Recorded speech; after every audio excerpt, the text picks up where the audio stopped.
الحمد لله وحده والصلاة والسلام على من لا نبي بعده أما بعد فأعوذ بالله من الشيطان الرجيم بسم الله الرحمن الرحيم وأقيموا الصلاة وآتوا الزكاة. محترم حضرات، آج کے اس خطبے کے اندر آپ کو وہ تمام چیزیں بتائی جائیں گی جن کا نماز کے اندر کرنا ضروری ہے. دنیا کے اندر بھی ہم جب کوئی کام کرتے ہیں تو اس کام کے لیے کچھ چیزیں ضروری ہوا کرتی ہیں. ان ضروری چیزوں کے بغیر وہ کام پایۂ تکمیل تک نہیں پہنچتا ہے. ایسے ہی اللہ تعالیٰ نے نماز کے اندر بھی کچھ چیزیں ضروری رکھی ہیں کہ جن کے بغیر ہماری نماز ناقص اور نامکمل رہتی ہے. تو اب ہم جانتے ہیں کہ وہ چیزیں کیا ہیں کہ جو نماز کے لیے ضروری ہیں. تو علماء نے ان چیزوں کو فرائض کے نام سے یاد کیا ہے. یعنی نماز کے اندر 13 فرائض ہیں. 7 فرائض نماز سے باہر ہیں اور 6 فرائض نماز کے اندر ہیں. نماز کے باہر کے جو فرائض ہیں ان کو فرائض نماز کے ساتھ ساتھ شرائط نماز بھی کہا جاتا ہے کہ یہ 7 شرطیں جب تک کہ مکمل نہیں ہوں گی اس وقت تک بندہ نماز کے اندر داخل نہیں ہو سکتا ہے. تو بعض لوگوں نے اس کو شرائط نماز بھی کہا ہے. تو اس طریقے سے باہر کے فرائض اور اندر کے فرائض ملا کر کے دونوں یہ 13 فرائض ہو جاتے ہیں. اور ان 13 فرائض میں سے اگر کوئی بھی فرض ہمارا اور آپ کا چھوٹ گیا تو ہماری نماز ناقص اور نامکمل رہے گی. تو ان 13 فرائض میں سے پہلے 7 فرض ہم باہر کے بیان کرتے ہیں. نمبر 1 ہے نمازی کا پاک ہونا.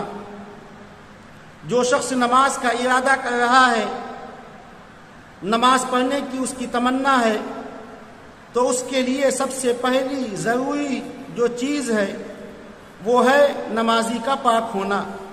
تو ہم بات کرتے ہیں کہ یہ کہا جائے شریعت کی اصطلاح میں کہ دونوں حدثوں سے انسان کا پاک ہونا، حدث اصغر سے بھی پاک ہو اور حدث اکبر سے بھی پاک ہو. یعنی انسان ظاہری نجاست سے بھی پاک ہو جو نظر آ رہی ہے، اور ایک وہ نجاست ہے، وہ گندگی ہے جو نظر نہیں آ رہی ہے، اس سے بھی پاک ہو. ظاہری نجاست یہ ہے کہ کپڑے کے اوپر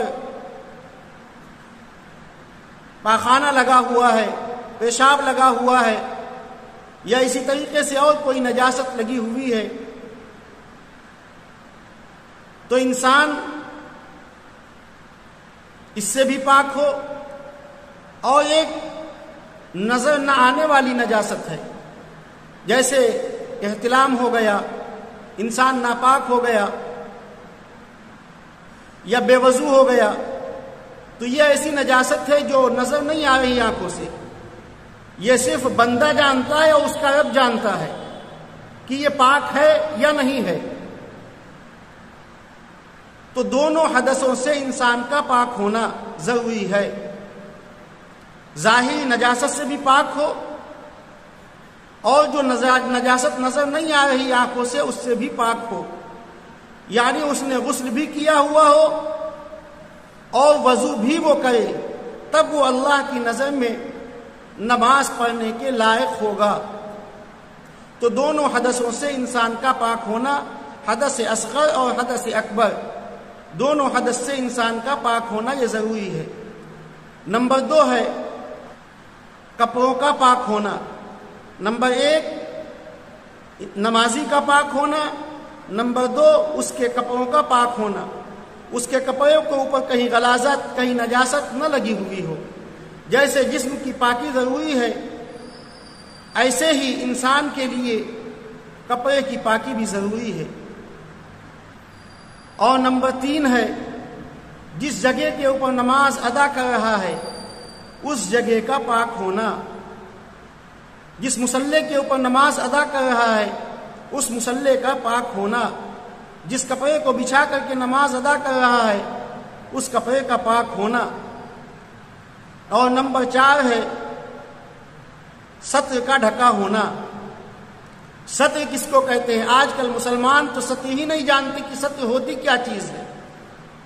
گھروں کے اندر شرم نہیں آتی ہے کہ اپنی بہنوں کے سامنے، اپنی ماں کے سامنے، اپنے عزیز و اقارب کے سامنے لوگ صرف اور صرف نیکر پہن کر کے گھومتے رہتے ہیں، اور راستے پر نکلیے تو بعض ایسے لوگ آپ کو نظر آئیں گے جو صرف صبح صبح سیر و تفریح کے لیے، چہل قدمی کے لیے نیکر پہن کر کے مسلم لوگ نکلتے ہیں،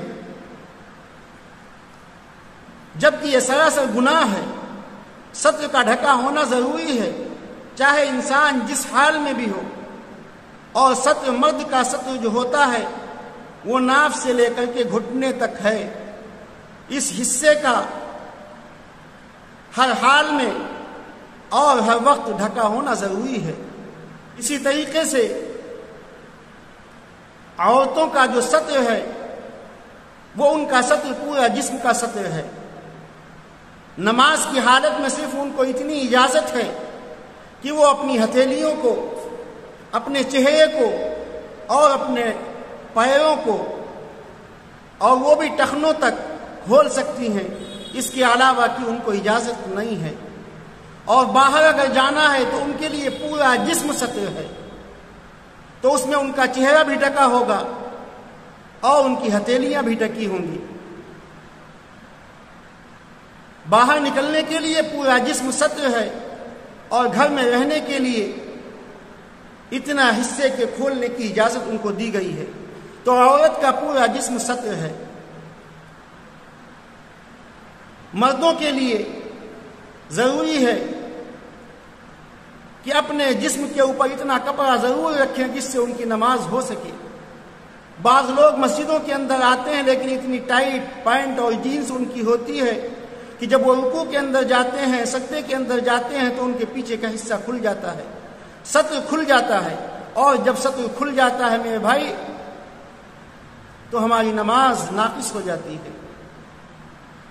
تو اس کا اہتمام کرنا ہمارے لیے ضروری ہے کہ ہم کوئی ایسی شرٹ پہن کر کے آئیں جو لمبی ہو، ہم ایسا کوئی کرتا پہن کر کے آئیں جو لمبا ہو، تاکہ اگر نماز کے اندر پینٹ یا جینس ہلکی سی ادھر سے ادھر ہو جائے تو کم سے کم وہ حصہ جس سے نماز ناقص ہوتی ہے وہ ڈھکا رہے۔ تو نمبر 4 ہے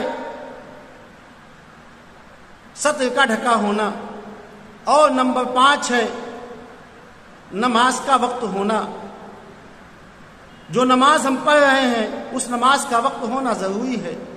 اگر ظہر کی نماز ادا کر رہے ہیں تو ظہر کا وقت ہونا چاہیے، اگر عصر کی نماز ہم ادا کر رہے ہیں تو عصر کا وقت ہونا چاہیے۔ ظہر کی نماز ہم ادا کر رہے ہیں اور وقت ہے عصر کا، تو میرے بھائی ظہر کی نماز ہماری ادا نہیں ہوگی۔ تو نمبر 5 ہے نماز کا وقت ہونا، اور نمبر 6 ہے کعبے کی طرف رخ کرنا۔ کعبۃ اللہ جو ہمارا اور آپ کا قبلہ ہے اس کی طرف رخ کرنا ضروری ہے۔ ہمارے چہرے کا بھی رخ اسی طرف ہو، ہماری ہتھیلیوں کا بھی رخ اسی طرف ہو، ہمارے سینے کا بھی رخ اسی کی طرف ہو، ہمارے پیروں کی انگلیوں کا رخ اسی طرف ہو۔ اگر ہمارا سینہ پھر گیا، ہمارا چہرہ قبلے کی طرف سے پھر گیا تو ہماری نماز نہیں ہوگی۔ اور 7ویں ہے نماز کی نیت کرنا۔ نماز کی نیت دل سے ہوتی ہے نیت، اگر آپ زبان سے کہہ لیں گے تو اس نیت کے اندر اور زیادہ مضبوطی آ جاتی ہے. اگر کوئی شخص زبان سے نہیں کہہ سکتا ہے، صرف دل سے ارادہ کر لے کہ میں عصر کی نماز ادا کر رہا ہوں، تو اس کی نماز ہو جائے گی. نمبر 7 ہے کہ نماز کی نیت کرنا. اب یہ جب 7 شرطیں پوری ہو جائیں گی تو انسان اس لائق سمجھا جائے گا کہ اب یہ نماز کے اندر داخل ہونے کے لائق ہو چکا ہے، اب اس قابل یہ ہو چکا ہے کہ نماز کے اندر یہ چلا جائے. تو جب نماز کے اندر جائے گا تو اس کے اندر 6 شرطیں ہیں. نمبر 1، اللہ اکبر کہنا، جو سب سے پہلی تکبیر ہے یہ فرض ہے. سب سے پہلی جو تکبیر ہے، جس تکبیر میں ہم نیت باندھتے ہیں، یہ تکبیر فرض ہے، اور یہ تکبیر اگر چھوٹ گئی تو ہماری اور آپ کی نماز نہیں ہوگی. اس کے بعد میں جو تکبیریں آتی ہیں، رکوع میں جانے کی تکبیر، رکوع سے اٹھنے کی تکبیر، سجدے میں جانے کی تکبیر، سجدے سے اٹھنے کی تکبیر، قاعدہ اخیرہ میں بیٹھنے کی تکبیر، یہ جو تکبیریں ہیں یہ سب تکبیریں انتقال کہلاتی ہیں. اور یہ تمام کی تمام تکبیریں یہ فرض نہیں ہیں. تکبیر انتقال ان کو اس لیے کہا جاتا ہے کہ انسان اس تکبیر کے ذریعے سے ایک رکن سے دوسرے رکن کی طرف منتقل ہوتا ہے. تو اس تکبیر کو تکبیر انتقال شریعت کی نظر میں کہا جاتا ہے. تو پہلی جو تکبیر ہے نماز کی، اس کو تکبیر تحریمہ کہتے ہیں. تکبیر تحریمہ اس لیے کہتے ہیں کہ وہ تمام کام جو بندے کے لیے نماز سے پہلے جائز تھے، لیکن جب اس نے تکبیر کہہ لی، جب اس نے اللہ اکبر کہہ لیا، تو وہ تمام جائز کام اب ناجائز ہو گئے. وہ تمام کام جو اب تک کی یہ کر رہا تھا اب یہ نماز کے اندر نہیں کر سکتا ہے. تو اس لیے اس تکبیر کو تکبیر تحریمہ کہتے ہیں. تو یہ سب سے پہلی تکبیر یہ فرض ہے. نمبر 2 آتا ہے کہ قیام کرنا. قیام کرنا، قیام کہتے ہیں کھڑے ہونے کو. اگر کسی شخص کے پاس کوئی عذر ہے تو بیٹھ کر کے وہ نماز ادا کر سکتا ہے، لیکن اگر عذر نہیں ہے تو اس کے لیے قیام کرنا فرض ہے. شہروں کے اندر ہے، دیہاتوں کے اندر ہے، آج کل تو معمول ہو گیا ہے کہ لوگ تراویح کے لیے جاتے ہیں لیکن پیچھے بیٹھے رہتے ہیں، گپ شپ میں لگے رہتے ہیں. جیسے ہی امام رکوع کے اندر جاتا ہے فوراً رکوع کے اندر چلے جاتے ہیں، قیام نہیں کرتے. میرے بھائی، ہمیں اپنی نماز کی خبرگیری کرنے کی ضرورت ہے. اس طریقے سے اگر ہم کریں گے نہ ہماری نماز ہوگی نہ ہماری تراویح ہوگی. کیونکہ نماز کے لیے ضروری ہے کہ قیام کرنا، کھڑے ہونا ضروری ہے. تو یہ رکن ہمارا فوت ہو رہا ہے، چھوٹ رہا ہے. تو نمبر 1 ہے تکبیر تحریمہ کہنا، نمبر 2 ہے قیام کرنا، نمبر 3 ہے قرآن مجید کا پڑھنا. قرآن مجید ہمیں اتنا ضرور یاد ہونا چاہیے جس سے ہماری نماز مکمل ہو سکے. سورہ فاتحہ کا پڑھنا، اس کے ساتھ میں کسی سورت کا ملانا. اور اگر ہم قرآن کو نہیں سیکھے ہیں تو ہمیں چاہیے کہ قرآن کو سیکھنے کی کوشش کریں.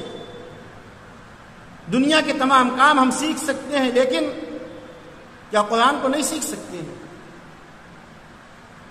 20 سال 30 سال 40 سال 50 سال ہماری عمر ہو جاتی ہے، ہمارے نوجوانوں کا تلفظ نہیں صحیح، قرآن مجید نہیں صحیح. تو اس کی فکر کرنے کی ضرورت ہے. اگر اچھی طریقے سے، اچھے رکوع کے ساتھ میں، اچھی طریقے سے سجدہ کرنے کے ساتھ میں ایک نماز بھی ہماری قبول ہو گئی تو میرے بھائی ہماری نجات کے لیے کافی ہے. تو قرآن مجید کی تصحیح ہم کریں. تو نمبر 3 ہے قرآن مجید کا پڑھنا، اور نمبر 4 آتا ہے رکوع کرنا. نمبر 5 ہے دونوں سجدے کرنا، اور نمبر 6 ہے قاعدہ اخیرہ میں بیٹھنا. قاعدہ اخیرہ اس قاعدے کو کہا جاتا ہے کہ جس میں ہم اپنی نماز کو مکمل کرتے ہیں. تو یہ آخر والا قاعدہ یہ فرض ہے۔ اگر 2 رکعت کی نماز ہے تو 2 رکعت کے اوپر جب ہم بیٹھیں گے تو یہ آخری قاعدہ شمار کیا جائے گا، اور جب یہ آخری قاعدہ شمار کیا جائے گا تو یہ قاعدہ جو ہوگا، یہ بیٹھنا جو ہوگا، یہ فرض ہوگا۔ اگر 3 رکعت کی نماز ہے یا 4 رکعت کی نماز ہے تو اس میں 2 مرتبہ بیٹھنا ہے۔ 2 رکعت پہ بیٹھیں گے یہ قاعدہ اولا ہوگا، اور 3 رکعت پہ بیٹھیں گے یا 4 رکعت پہ بیٹھیں گے تو یہ قاعدہ اخیرہ ہوگا۔ تو یہ جو آخر کا قاعدہ ہے، بعد والا جو قاعدہ ہے، یہ قاعدہ فرض ہے، اور یہ قاعدہ جب فرض ہے تو اس قاعدے میں ہمیں اور آپ کو بیٹھنا ہے، اور جب ہم بیٹھیں گے میرے بھائی تو ہماری نماز مکمل ہو جائے گی۔ اور جب ہم اس طریقے سے نماز کو ادا کریں گے تو یہ نماز اللہ کے دربار میں جب جائے گی تو دعا دیتے ہوئے جائے گی، اور اللہ سے کہے گی کہ اے اللہ اس نمازی کی ایسے ہی حفاظت کیجیے جس طریقے سے اس نے میری حفاظت کی ہے۔ اور اگر آپ نے ان فرائض کی رعایت نہ کرتے ہوئے اپنے منمانی والی نماز پڑھی، جو چاہا جس طریقے سے چاہا ویسے نماز کو ادا کیا، تو میرے بھائی یہی نماز ہمیں اور آپ کو بددعا دیتے ہوئے جائے گی، اور یہ نماز کہے گی کہ اے اللہ اس نمازی کو ایسے ہی برباد کر دے جس طریقے سے اس نے مجھ کو برباد کیا ہے۔ اور پھر اس کے بعد میں وہ نماز اس نمازی کے منہ کے اوپر پرانے کپڑے میں لپیٹ کر کے اس کے منہ پر مار دی جائے گی۔ تو ہمارے اور آپ کے لیے ضروری ہے کہ ہم نماز کے فرائض کو یاد کریں اور اس کے اوپر عمل کرنے کی کوشش کریں۔ اگر ان فرائض میں سے کوئی بھی فرض چھوٹ گیا تو ہم کتنی ہی اچھی نماز ادا کر لیں، کتنے ہی لمبے لمبے سجدے کر لیں، کتنی ہی قرآن کی آیات پڑھ لیں، کتنا ہی راتوں کے اندر جاگ لیں، اگر ان فرائض میں سے کوئی بھی فرض چھوٹ گیا میرے بھائی تو ہماری نماز اللہ کے یہاں قابل قبول نہیں ہے۔